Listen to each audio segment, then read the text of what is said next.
The United States just unleashed the largest bombs on Iran, and what happened next could change everything you thought you knew about war, power, and consequences. In a single shocking decision, American B-2 bombers struck deep inside Iran, targeting sites they claimed were enriching uranium for weapons, but this wasn't a war. There was no declaration, no warning, just devastation ordered unilaterally by a leader who once promised to end endless wars. And then came the retaliation. Days later, Iranian missiles slammed into America's biggest military base in the Middle East, shaking the region and sending a chilling message to the world. But here's what no one's talking about: the hidden danger of bombing nuclear-related facilities. The very act of trying to stop a threat might actually unleash a nightmare of radioactive contamination. Tonight we break down the lesson buried in these events, a lesson everyone needs to hear before it's too late. That was admitted. Well, if you're not sure, why would you take such a risk? 2 days later, the Iranians sent missiles crashing into and exploding parts of the American military base where the Iranians would have had to assume there would be nuclear bombs or nuclear missiles stored by the United States. That's what military bases do. Well, here's what's likely the answer to my wondering. Both sides knew that none of that was there. Had Mr. Trump risked releasing radioactivity into the air, he would have been guilty of an incredible war crime. The only thing comparable was the dropping of the atomic bombs on Hiroshima and Nagasaki at the end of World War II, and we were at war at that time. Not that that justified it, but we were at war. We were not at war with Iran. So what the heck is going on? We don't know what's at the bottom of the mountains that the United States bombed, and we don't know what's in the base that the Iranians bombed. But here's the most reasonable guess. The United States knew that the stuff wasn't there in Iran, and Iran knew that the nuclear stuff wasn't there in Qatar. So what was all this about? We are now living in a society in which we are kept from knowledge of what is really going on, and presented instead with carefully choreographed political theater. That's all we really know. A theatrical one-off strike with bombs that immediately stop and don't resume, and the other side does the same thing in reverse with missiles, and there we are. Neither of them can explain what they were doing in any way that makes sense, and we are left not to know. That was never the intent of the notion of a democratic society. I want to turn next to the Democratic race for mayor that was won by Zoran Mamdani. It is really crucial that people understand what a new milestone has been achieved. A few years ago, a socialist named Bernie Sanders proved that millions of Americans were more than willing to listen to, support, vote for, organize for a socialist. A few years later, Alexandria Ocasio-Cortez proved that a dynamic, young, energetic socialist could win and hold support in a corner of New York City. And now we have Mr. Mamdani proving that what Ocasio-Cortez in a part of New York City achieved, he can achieve for the whole state. What has in a part of New York City achieved, he can achieve for the whole city. And which city is it? One of the world's great cities, New York. The United States' #1 city, New York, where a big majority, Mr. Mamdani didn't win by a little, he won by a great deal over the former governor, a regular hack Democratic politician who came in a very distant second. This is a bombshell. This is shaking up all of the political establishment, not just the Democrats, as you can see from the grudging admiration that even several Republicans could not help themselves but show. It is a sign that the times are changing and changing in big, powerful ways. Millions of New Yorkers are excited by this new opportunity for what was purged out of American politics over the last 70 years, socialism, to show its power the way it has all around the world by showing it can excite and win the support of people here in the United States in a big, powerful way. But here's what the BRICS announced that I want you to think about. They just crossed $1 trillion worth of trade among them. That is among Russia, China, India, Brazil, and so on. Why is that important? United States strategy in Ukraine was a failure because you didn't understand that Russia could turn and trade with the BRICS after it lost the ability to trade with Europe. And you don't understand why China stands up to Mr. Trump's tariffs unless you understand that China can turn to the BRICS to sell what it can't sell in the United States. Mr. Trump, as I have told you before, his tariffs are serving to isolate the United States, no one else. We're drowning in war. So that's what I want to talk to you about. President Trump campaigned on ending what he called the forever wars, which he blamed on the Democrats. He had a good part of justification in doing that. After all, it was Mr. Biden who got the U.S., and I say that intentionally, the U.S. into being the partner for Ukraine in the war against Russia. But Mr. Trump has now, in the first half year of his 4 years of office, overwhelmed the United States in war, not ended them. The Ukraine war remains. The Israeli war on the Palestinians in Gaza remains. And now the Israelis, to the wonderment of a world, a small country like that, already using other countries, mostly of the United States' money and weapons, to rain terror down on a largely defenseless Palestinian population. That little country of Israel is now undertaking a war that it started against the 90 million people. Israel has somewhere between 7 and 10 that are not Arabs whom they oppress. So they're warring against Iran with its 90 million people. And as if that war weren't bad enough, Mr. Trump, and remember the United States is not part of that war, not legally, not by declaration, not by any discussion in the United States Congress that I'm aware of, has demanded, I quote you now, from President Trump, the unconditional surrender of one of the two sides. I'll leave it to you to guess which one. And if the news is correct, Pakistan has threatened to enter the war on Iran's side against Israel. And I want to remind people, Pakistan does have nuclear weapons. None of this is worth it. Not for the American people, not for the Israeli people, not for the Iranian or the Pakistani people. This is not in anyone's interest, except small groups of politicians and military commanders and the industries that profit from the military commanders. They may get something out of this, but they're a tiny group of people compared to all those threatened in their livelihoods, in their bodies and minds, and in life itself. When things get to this point, you know that something basic is wrong here, because reasonable people would not work themselves into such a situation. There's plenty of oil in the world. We don't need to kill each other over it. There are plenty of ways to resolve conflicts, Israel-Arab, Israel-Iranian, and so on, that don't require mass destruction and killing. That's always the important thing to remember, not after the war is over, when all those kinds of comments become commonplace as people look back in horror at the prices they've paid. For what? No, let's do it now when it matters. Stop this craziness.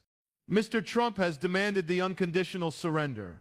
His words of Iran, a country with which the United States is not at war, a country that we were supposed to negotiate with last Sunday, and that was only stopped when the Israelis attacked on Friday. The issues have been brewing a long time. I remember in 2004, Secretary of State Powell explaining that no, the constant rumors that Iran was on the verge of a nuclear weapon were not true. And I know that every 2 to 3 years that claim was made and it was rebutted, and it turned out that they weren't making nuclear weapons. Could it be true this time? Sure it could. I wouldn't know. But you know the old story of the boy who cried wolf. You keep doing that, and it isn't true, then one day when it might be true, nobody will believe you. Well, most of the world doesn't believe Israel and doesn't believe the United States because they cried that thing, they made that claim over and over. It has exactly the same persuasive power that the claim Iraq has weapons of mass destruction, that is, nuclear weapons, and that turned out to be phony also. It would be naive and foolish not to remember all of that, to stick one's head in the sand and pretend none of it happened, that Mr. Netanyahu, despite the most horrible program in the world against the people of Gaza, would now want to spread war even further. What does he imagine will be the attitude of all of the peoples whose lives have been destroyed by Israelis? What will they have in their hearts, in their minds? What kind of a future are you building with this behavior? It's the same question always asked of combatants and for which they rarely have anything other than an answer that is somewhere between outrageous and stupid. War is stupid. It's a failure of getting a reasonable settlement without paying the absurd prices of war. The United States is no longer immune. The two oceans no longer protect us. We are vulnerable too, and we should learn the lesson before it overwhelms us. There is still time, although the time is getting short. Nothing going on in the world today deserves or is worth mass warfare, killing huge numbers of people. That is the bottom line for a rational community. To ignore it means you have entered into a crazy place, an irrational situation, and there your only reasonable response is to get away from the irrationality as fast and as far as you can. The President of the United States, the new president, announced he's going to deport Mexicans into Mexico where there are no jobs for them. He's going to put tariffs on Mexican goods, which means they can't sell them in the United States the way they used to. So they will be laying off people, worsening the unemployment to which the deported immigrants will be added. And of course, if you deport immigrants, you cut back on the flow of remittances, they're called, the portion of the income that an undocumented Mexican earns here in the United States that he or she sends back for their children or their elderly. So the response of the United States to the two countries we border with, who helped us with the fires, is to smash them down.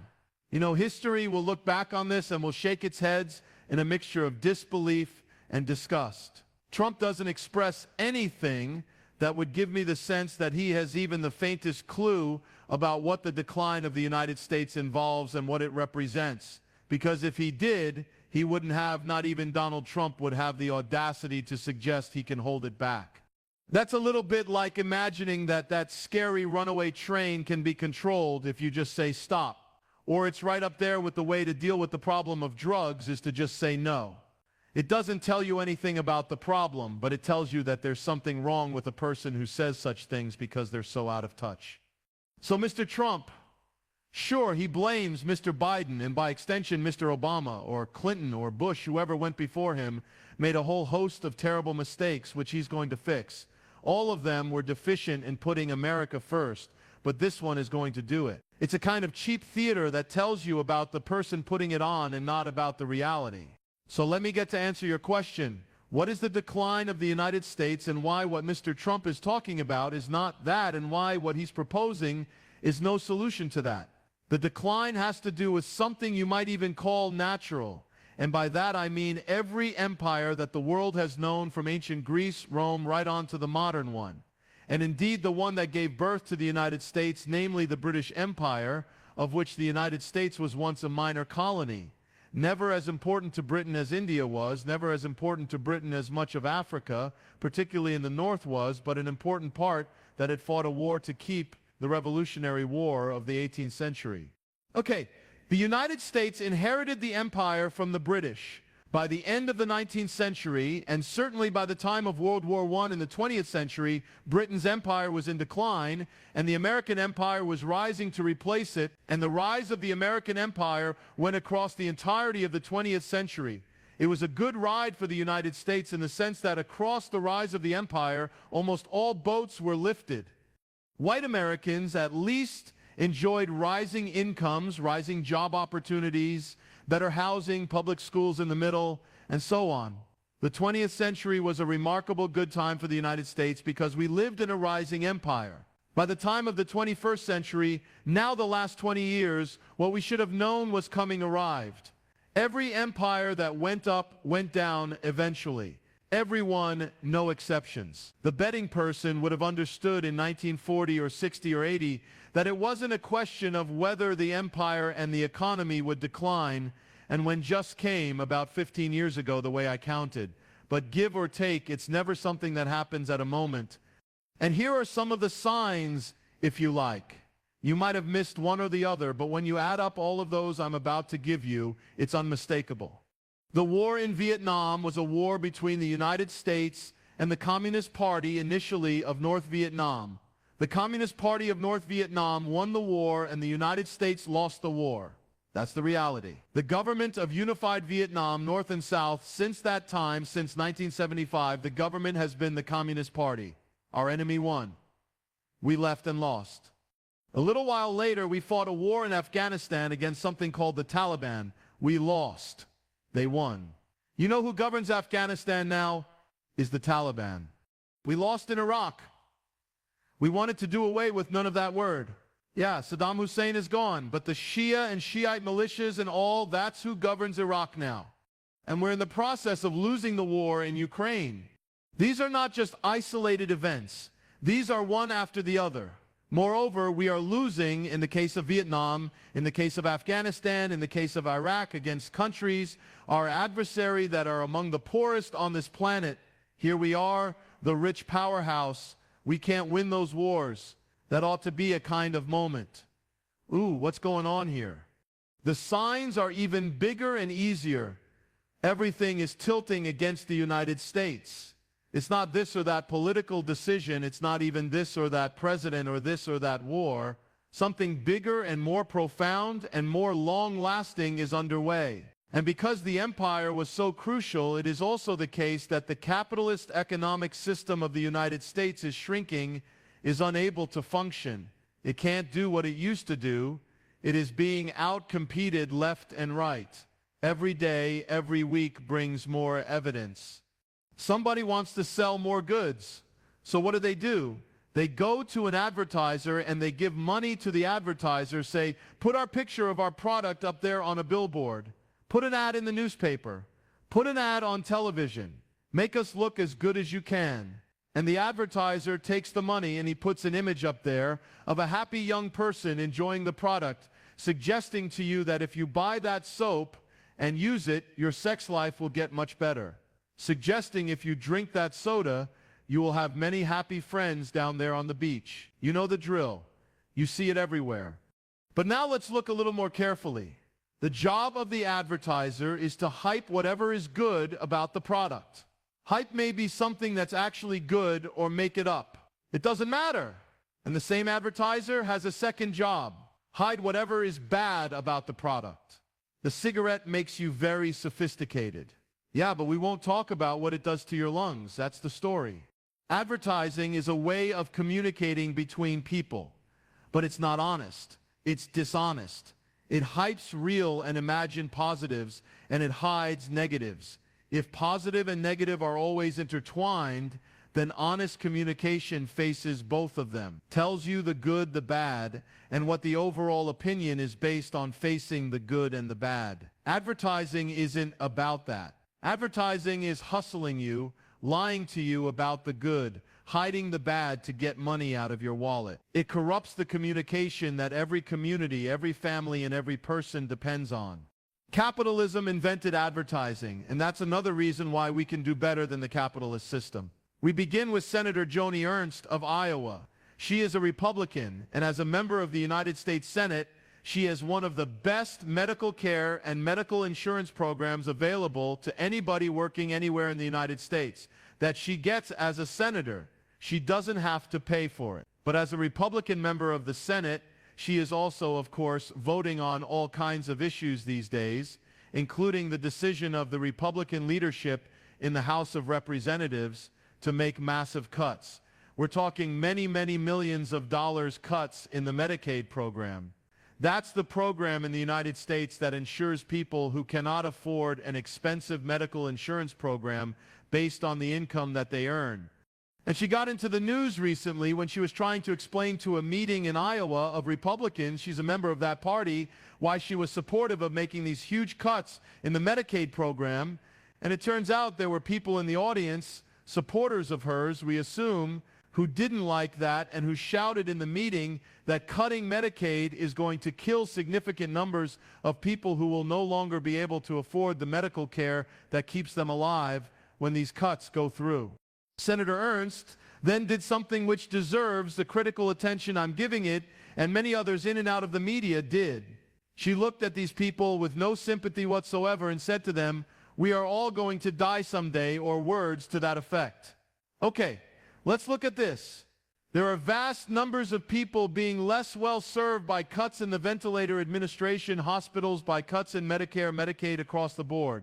In other countries that have better, more comprehensive medical care systems than we are, no such cuts could be passed. The politicians there wouldn't dare in many of their countries. Not all, but many. Why are we doing that here? When pressed by reporters who couldn't quite believe what she had just said, does she mean, well then if you're poor, you die a little sooner, who cares? Certainly what it sounded like she meant. She then began the mantra that comes from the Trump government. This is only supposed to get rid of cheaters, people who get medical care and may not need it or are cheating the system. As most of you know, every system ever invented has people who cheat on it. You know the system we call marriage. Do people cheat? Do we get rid of marriage as a result? No. Do people cheat on their income tax? Yeah. Do we therefore have no income tax? No. Cheating is a problem that you can address, as most bureaucracies and most programs, including Medicare and Medicaid, have always done. They don't need a new burst of efficiency. They work at that all the time, as anyone familiar with these programs should know. This is all BS. They can't face what they are doing except Senator Ernst. She did face it. We all die sometimes. You'll just die a little sooner. We're going to save money on you. Say I, who has a better medical care program than you'll ever imagine, let alone get, because I'm a senator and you are someone I am going to help die sooner than they otherwise might. Wow. The United States has the highest health care costs of any country on earth by a lot. It's a scandal. The whole world knows it, except Americans. But if you have the highest health care, then you kind of owe it to the poor among you to help them pay for the... That's why we have Medicaid. What are you doing cutting it? And how dare you set yourself up as someone who can preside over dying? Do we have economic problems? Yeah, we do. Is it appropriate in the same political party, in the same government of the United States that is perpetuating the tax cuts for corporations and the rich passed in December of 2017 is continuing them, which Mr. Trump is, and adding more tax cuts for corporations and the rich, which is what he's doing in his big, beautiful tax, then at the same time to take money away from the medical care for the poor? What kind of country is this? No Christian ethics I ever heard of would justify doing this. The face of fascism is floating in the air when these things happen.